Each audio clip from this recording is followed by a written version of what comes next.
Hello everybody and welcome back to Broken Berean.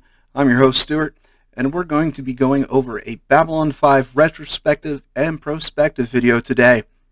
So I started this video idea knowing a new movie was coming out this August, back in June. So I wanted to watch all the Babylon 5 content before making this video, which is 6 seasons between 2 shows and 8 movies. Adding this new animated movie that was released last week, this puts the watch time for the entire Babylon 5 universe at just over the 101-hour mark. Thankfully, I started back in June and was able to get my hands on a few of the things I didn't have and started binging by release date. So what we're going to do now is we're going to start with just an overview of the series. The series was created by J. Michael Straczynski, and he is the creator of this series in its entirety and was its showrunner. He had a plan to do a 5-season story about Babylon 5. Babylon 5 is what you would consider a space opera of sorts. No, not the musical kind. This series is what you consider a pre-Star Trek style storyline. In fact, it's more in line what you would see with like Star Trek Enterprise. This is the birth and initial start of humanity reaching out to the stars and encountering alien races. Babylon 5 is a space station built in neutral space between various areas of claimed space by various alien races, showing what the potential would be for the path of growing and accepting a new worldview with various alien races throughout the universe. I watched this when it originally aired back in the 90s and was absolutely enamored with it. The series ran for about 5 seasons. This series ran for 5 seasons, spawned movies, books, tabletop games, another spin-off series, a new animated series that was just released, and still active in production, a new reboot of the series on the CW network. The information on that is still up in the air. It was set to release later this year, but due to the writer's strike, production has not officially started, but it has not been shelved. One of the things I like about this series that you don't see nowadays is 95% of the major cast stays throughout the series of the show. And I have a hot take for some of you people out there that the CGI in this, even though it was 90s, is still pretty good, even by what we see today. And if anybody has a Disney Plus subscription, you know exactly what I'm talking about.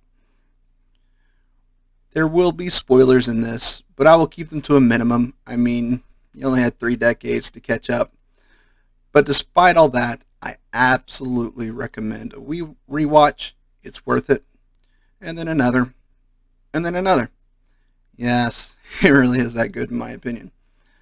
I will admit rewatching this was an absolute blast. Remembering the stories I'd forgotten about, some of the characters that had just left my mind over the years, and remembering that when I watched Lost for the first time on TV, that I remembered the first time that I saw Daniel Day Kim and Mira Furlan was here in the Babylon 5 universe.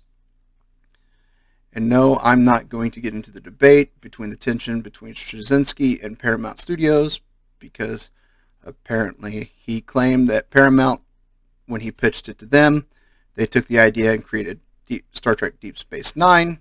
And honestly, I can be persuaded to both sides of the debate. They both have good arguments. I think both could have come out naturally, but it's neither here nor there. But just for a fun fact, if you want to dive into that rabbit hole that'll suck up at least a good portion of a weekend one day, go for it. But it is interesting. So let's talk about the overall story of Babylon 5. It's the human race is making its way out into the universe for the first time beyond its solar system. There's a cooperative plan to build Babylon 5 as a neutral ground for all races to meet and expand peace, and to explore other areas, to be a center of commerce for everyone in neutral area.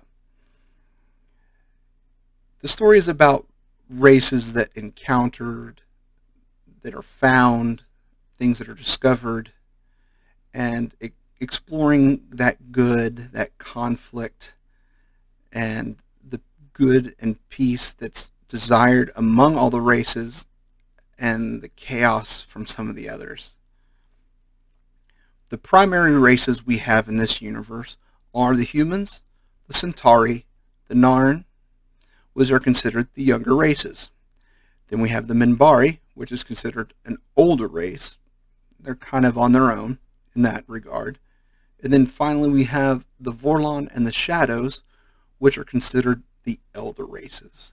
They were exploring the universe before even the Minbari or humans even had basic stone tools. One of the things about this series that I love overall is simply this: amazing character development, exploring the good, the bad, and the gray. So next we're going to go along to the movie pilot.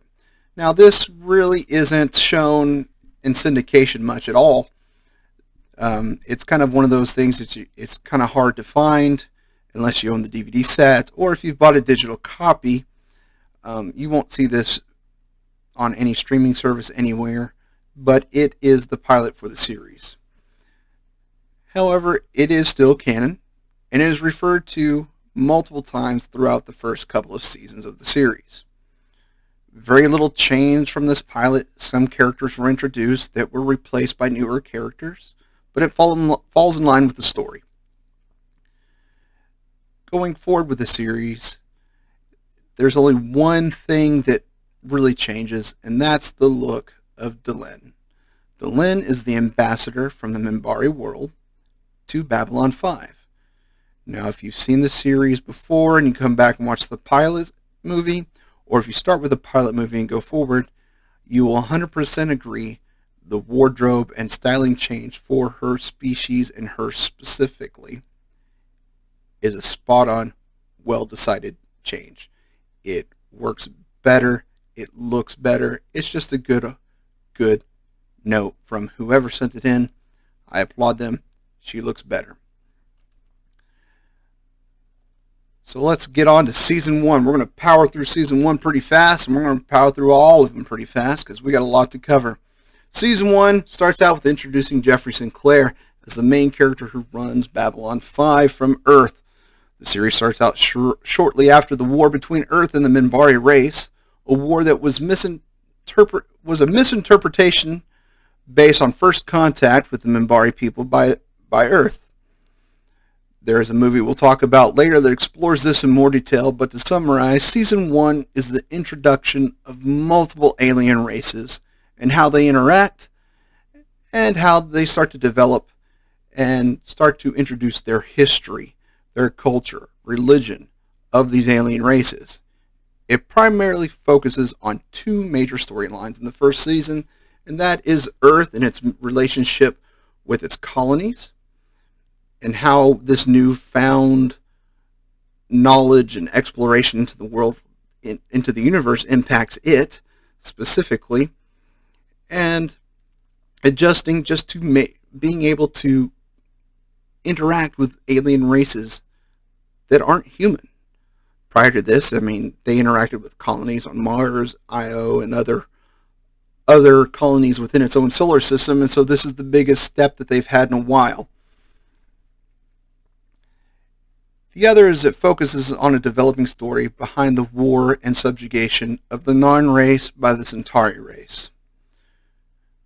And this is a contentious, you'll see this between the two main characters of Jakar and Malari, and their character development is spot on because they go from enemies to enemies to friends, and it's quite compelling throughout the entire series. But during filming of Season 1, the lead actor playing Jeffrey Sinclair, Mr. Michael O'Hare, started having mental issues. It slowed down production, and after wrapping the season, O'Hare told Straczynski that he was going to have to step away for his own mental well-being. And I commend O'Hare for doing this. Not a lot of people would do that. They would try to put that, especially men from the 90s. I mean, I know we'll put whatever else first before we put ourselves first. And I get that, and I commend him for doing that. But this did have a drawback. It meant that Straczynski had to rewrite his entire Babylon 5 plan, because Sinclair was going to be the main character throughout all 5 seasons. And recasting didn't seem to be an option back then, because back then people noticed and they didn't like it. Unlike today, people notice and they don't like it, but it still gets pushed down our throats. So, O'Hare did come back eventually for a few episodes here and there.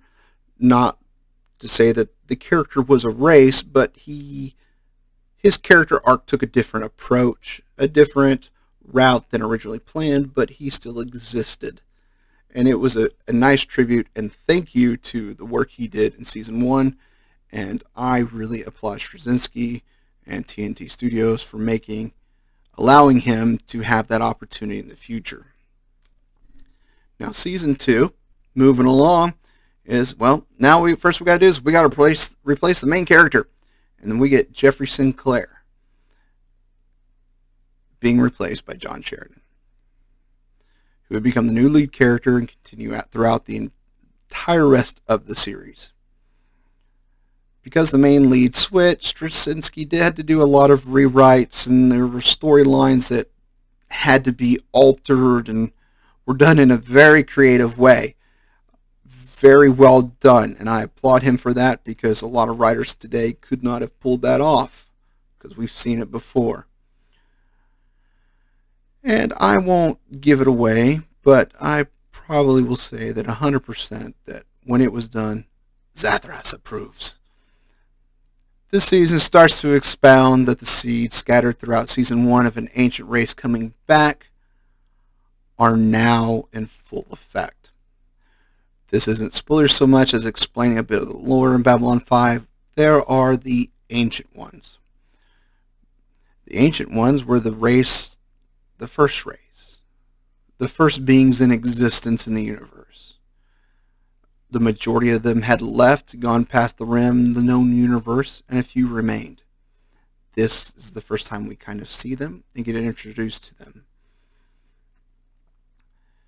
The 2 oldest races that we talked about in Season 1, the Shadows and the Vorlon, who have now been explained more and sought out and fleshed out in Season 1, we start to see their influence on the other races that they've had over time. And here's where we see the outline of so many of the Machiavellian passive domination of power at home on Earth and among the universe and the Centauri that were done by the Shadows. Through this, Centauri starts to subjugate its people and the Narn people again. This is one of my favorite seasons because Season 1 is a masterclass on how to write character development. Seriously, today's writers, go watch Babylon Season 1. Learn how to write. And then after this, Season 1, we're in here, we're fully invested, and we start to see the major clash. What the whole first season set up was this is the conflict. This is the point where everything starts to build. This is the introduction to the crescendo. Then moving right along to Season 3, this is the crescendo of the series. Season 3, this is where the full-on war between the Shadows and the other races comes to head. The realization of the influence of the Shadow races and other alien races is fully seen. It's hinted at in Season 2, like I mentioned, but now it's obvious. The Shadows have given the Centauri Prime and Earth leaders power and support to put both races into authoritarian rule. Over its own people, yes, and also others surrounding it. This is where the Centauri start subjugating the Narn again. Earth starts beating down its own people and its colonies to getting them to conform. And there's so many things that you look at and you start to see the Centauri are taking similar paths to like how the Romans gathered and controlled their empire. And then you look at the Earth, and it's a more tyrannical path that like we saw during World War II and the Axis powers. These story arcs were an examination of corruption of power and would look like on it that it would look like on a universal scale. And this is a reminder as humans we should beware this can happen at any time, and this was not a direct commentary on anything back then nor now. I'm not implying that it's a correlation to anything now, but everything is a comparison. Not everything is a comparison, but things can always be an examination. So let's move on to Season 4. Season 4 is a good one. This is the Shadow War. This is what you consider the final act of the story, and Season 5 as like a prologue. We see the war come to a conclusion, and simply put, the elder races, the Vorlon and the Shadows, leave the universe with the first ones to beyond the outer rim of the universe, to leave the younger races to grow and develop without influence of them. We see the resulting fallout, the restructuring, and new paths of the major races, Earth, Minbari, Centauri, Narn, and a lot of the smaller unaligned races. A lot of it looks at the status quo and what it was prior to the war, what it looks like now, and how they're coping with this major change after a war, knowing that they are the leaders of the universe. There is no support. There is no fallback. There is no wisdom to be had by some other race or someone else. They're it. And so we look at the Centauri realign the ruling class to new families, but still in its tradition. Earth goes through multiple civil wars based on political alignment and groups between telepaths and normals. And the Minbari is a complete and total restructuring of their entire society from the ground up. Then we have the Narn, who take a completely different approach and restructure their society based on the religious beliefs and all the religious aspects of their society. They are seeking enlightenment and not power and not force. They want to become better. And it's a masterclass in examining all the possible outcomes of fallout of war, on how societies can rebuild themselves, the options, and how they do it. It's wonderful.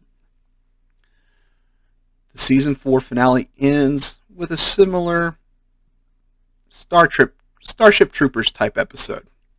If you've seen the movie, you know what I'm talking about. A lot of bouncing around, a lot of weird cuts, a lot of weird edits. So if you've seen the movie, you know what you're in for. And this will not be the last time I mention Starship Troopers in this video. So we've got to move along to Season 5. Season 5 is the end cap, and how the universe rebuilds after the Universal War, local civil wars, various groups struggling for power and freedom, and there's a lot of debate if the fifth season would have been allowed to be made. So that's why Season 4 has this weird crescendo almost to an end, but not quite, and why the Season 4 finale feels a little weird, because this season was up in the air.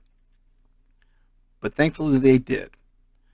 So now that we've reached the end of the crescendo, we get to the prologue. We get to the end, the final telling, the calming down, the conclusion of this story.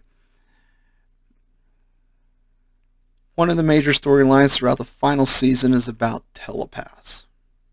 Previously is revealed that the Vorlons intervened with many species over the centuries and millennia to develop and grow telepaths in races so they could be used as weapons against the shadow race. While this may or may not be a commentary on displaced indigenous people by ruling powers throughout the world, I tend to believe it's more of a commentary on never allowing it to happen again, because obviously it can, again, in the future, anytime. However, the main focus of this season is rebuilding and restructuring and developing a structure of cooperation among the alien races. Everybody has just gone through a universal war where no world was left unaffected. This is where we see the growth of the Interstellar Alliance, which is an alliance of not only the major races, but the smaller races that are coming into the universe, making themselves known, allowing them to grow and develop. So with this, there's a major seed that goes completely unanswered in the series about David Sheridan. But I'll let you find that little seed out. And it's a good one for debate and topic and does not get answered ever to this date. Then near the finale and right up to the finale, it is all streamlined and the finale jumps a decade into the future. And it's a good conclusion to the series. Not everything is answered, and that's not necessarily a bad thing. It allows fans to discuss and debate the lore, but overall it's a good conclusion to the series nonetheless. There was no way a full season could write and account for the fallout of a universal war, its rebuilding, and the setup for the future of the universe. It didn't. A time jump was going to have to happen to backtrack and explain. Here we are now. Here's some of the things we did. There's no way to get around it. So now that we've powered through 5 seasons in about 15 minutes or so, let's move along to all the other spin-off content. First, the first movie. In the beginning, this was a movie that's told by Lando Malari to 2 children who stumble upon his throne room as he sins as Emperor of the Centauri, placing the story between the series finale as when the story is told, but the story itself takes place prior to the pilot episode. It tells of the Earth-Minbari War, how it started, all the way to how it ended. The movie ends with the universal order among the races to construct the Babylon 5 stations. Not knowing any characters, this is still the absolute best place to start watching the B5 universe. Then moving along to the next movie, we've got Third Space. And this is a weird one, and I love it. Third Space takes place just shortly after the end of Season 4, despite its release date. A massive artifact is found in hyperspace from an ancient race even older than the ancient races of the Vorlon and the Shadows. It's brought back to Babylon 5 to be examined, and the artifact opens up to an extra-dimensional plane inhabited by a race that is anti-life. You know, what Darkseid was looking for in the DC universe. They seek to destroy all life that is not theirs to own or control. Now, I'll leave it at that. It's good, and you can guess how it ends. Next, we have River of Souls. This sees the return of a soul hunter. It's said that the story takes place about 2 years after the end of the original series, but right before the series finale. This is the first time we have an A-list actor filling in a role on Babylon 5, Mr. Martin Sheen, playing a soul hunter. It does address the ethicality of the soul hunters and several other metaphysical questions. It's not a huge deviation from the typical storylines that we've seen in Babylon 5, but it does address a lot of some of the smaller characters, the secondary and tertiary characters, and gives them more backstory and more development. Now, this is one of those movies that if you skip, it's okay, but it is a nice gem to watch to just kind of have more of that lore and that understanding in the back of your mind. And moving along, we've got the next movie, The Legend of the Rangers. The events of this movie take place after the original series ends completely, except for the finale again. The only original cast member from the show is Jakar. He shows up brief shortly in the beginning of the movie just to kind of give some advice. The movie follows a group of rangers on an escort mission to discover a threat of another alien race bent on universal domination. Surprise, surprise. Based on the pacing and the setup, it is obvious this was meant to be a pilot for a new spin-off series. I believe it could have worked, but there are quite a few things that would have had to have been changed, updated, frankly erased, especially some of the bad cheesy effects and green screen ideas that were so prevalent in the 90s from this show. It's a neat little side movie, but based on the budget of the pilot and some of the new themes and technology introduced, it probably would have never made it to a second season if it ever got greenlit. The next movie we got is A Call to Arms. Now this is the movie that sets up the spin-off series, Crusade. It primarily focuses on the race of the Drakh, who are former servants of the Shadows planning to continue on their former master's work. A technomage, which is another, I don't want to say species, but they're a group of people that are mentioned a couple times, very minor, but do play a prominent role in the Crusade series. They come back in and start explaining to what the Drakh have done, what they have done in the past, what they plan to do, and their ultimate target, which is Earth. The movie has a fairly simple, straightforward plot. It feels more like an extended episode than like a movie or an introduction. And it's an overall good Babylon 5 story, despite some odd pacing issues. And then we move along to The Lost Tales. Actually, this is another time we see the Technopages come back again. And this was planned to be the first of several collections of short stories, basically mini episodes that tell a small story in the Babylon 5 universe. But they were scrubbed by a series of circumstances. First, a writer's strike, and then because of that, everything was postponed and the DVD sales dropped to below expectations, and Warner Brothers gave the future episodes, quote, movies, the axe. So those were shelved and never, ever got produced. So the first story of the two that are within this movie, The Lost Tales, is a brief existential exploration of demon possession. I'll just leave it at that. I don't want to spoil it, but it's pretty good. The second is President Sharon returns to Babylon 5 with a chance to save the destruction of Earth. Both are neat little stories that explore the divine and ethical. And I can't really say much more than that without literally spoiling the entire episode, both episodes. And I will completely spoil them if I do. So, promise you, this is worth a look. It's only like $2 on Amazon Prime. It's worth a watch. Then coming up, we've got The Road Home. This was released at the time of recording about less than a week ago. This is a new animated movie that takes place between Season 4 and Season 5, and you could probably put it right before the Season 4 finale if you wanted to. But since that does a lot of time jumps too, it just makes it simpler to put it after Season 4. However, I would recommend watching it between the seasons just because it flows better naturally. And first thing, Zathras is back. He's probably one of the most annoying characters ever in creation outside Jar Jar Binks, but he cracks me up every time.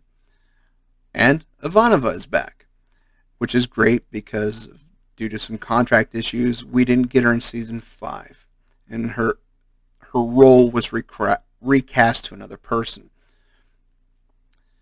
This is what I would call a wild ride through time travel, the multiverse, quantum physics, existential thought, and quite a few other things. It's a wild ride. I watched it twice back to back just to kind of make sure I caught everything. But essentially what happens is Sheridan jumps around the multiverse and time after he was destabilized by the opening of a new power station on Minbar that was powered by tachyons. And since during the show he was one of the few people that were pulled out of time because of a similar event, he started being pulled through time again. This allows him to witness crucial times and events in the main Babylon 5 timeline that he wasn't present for, but still was not able to prevent, but he was able to witness. And then he shifted into alternate timelines. One where the Shadow War never happens, and another one where they lose the Shadow War and see the destruction of Earth. The movie was basically 25 years in the making. And did it absolutely blow away my expectations? No. Was it absolutely worth the watch? 100%. It's really good. And even though it's animated, and some of the voice actors had to be recast because it's been 25 years. Unfortunately, we lost a few of the original actors. It is 100% worth the watch. If you're a Babylon 5 fan ever, watch this. It's good. It won't blow your mind, but you'll watch it and absolutely love it and enjoy it. If they continue with the spin-off and the reboot in animated form versus live action, I'm for it. It was well done. It looked good. Some people won't like the animation style, and I get that, but hopefully we can get past that and move on. Now we got to talk about the spin-off series, Crusade. Crusade was a very interesting spin-off series. Until I tracked it down from one of my uber nerdy friends, I didn't have a copy of it, and I was going strictly on memory of watching it back in the 90s. Crusade was intended to be a 5-season story arc like Babylon 5, because they had 6 years to find the cure for the virus that was released back in A Call to Arms. So with a 5-year story arc, they find the solution in time and everything. But, however, there was a lot of battling and contention between Straczynski and TNT Studios about the direction of the show, its content, about how it looked, and everything, to the point where it is rumored that Straczynski just wanted to tank the show so he could get out of the contract.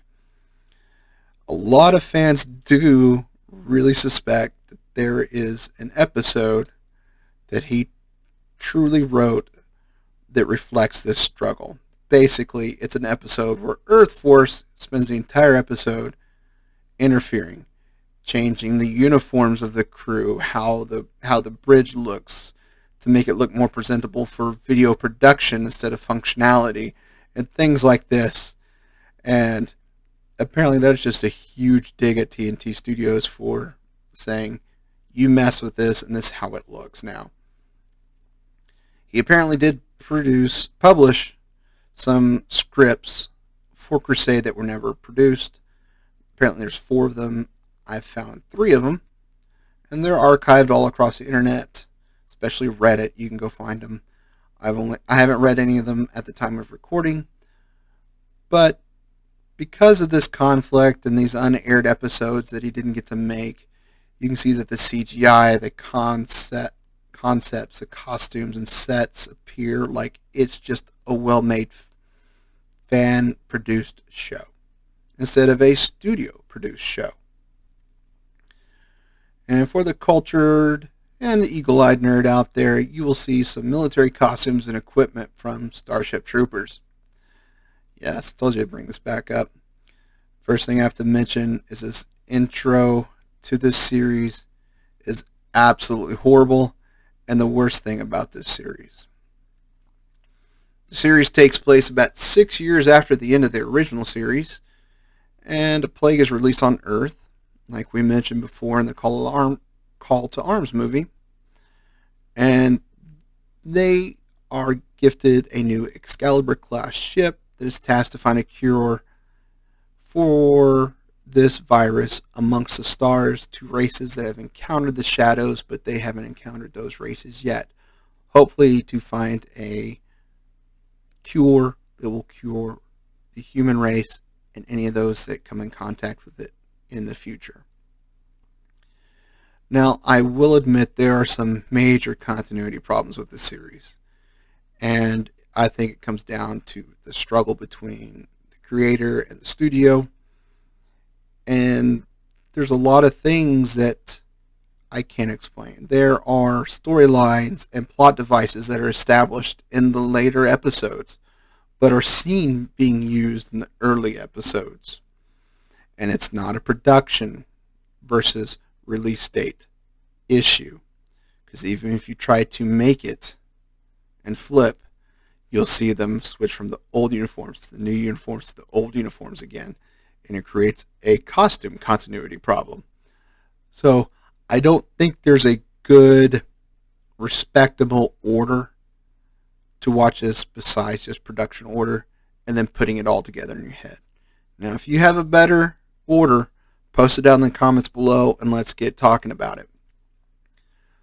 One thing that stands out in this series among everything else is they do have an episode that is a satire of the X-Files, complete with an alien Mulder and Scully. It's hilarious. This episode by itself just makes me laugh my head off. It's wonderful. It's also commentary, a little bit of commentary on maybe this is what Earth has done to us and things like that. It's just a real funny show. It's just a real funny episode. It's one of those. I've watched that episode more than any other of this series. The season ends, however, with absolutely no resolution because the plan was 5 seasons. It ended after 1. And so what does this mean for the Babylon 5 universe? Well, basically it means this. We have to assume they found the cure and cured Earth.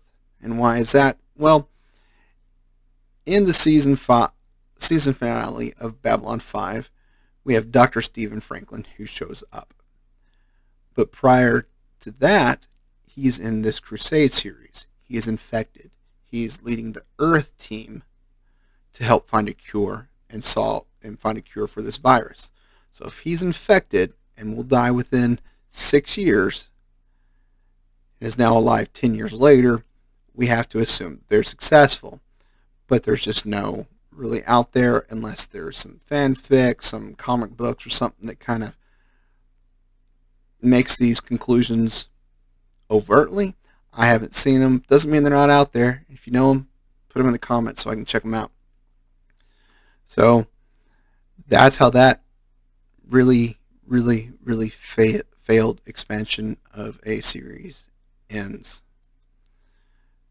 But there were a lot of books, well, 21 to be exact, and some of them are recaps of voices and some of them are just alternates. They're just stories that are in the universe but not quite in the show themselves, which is great. And I would have loved to have read them before I got started this video, but tracking down 21 books that had limited runs 30 years ago was going to be a challenge in the least.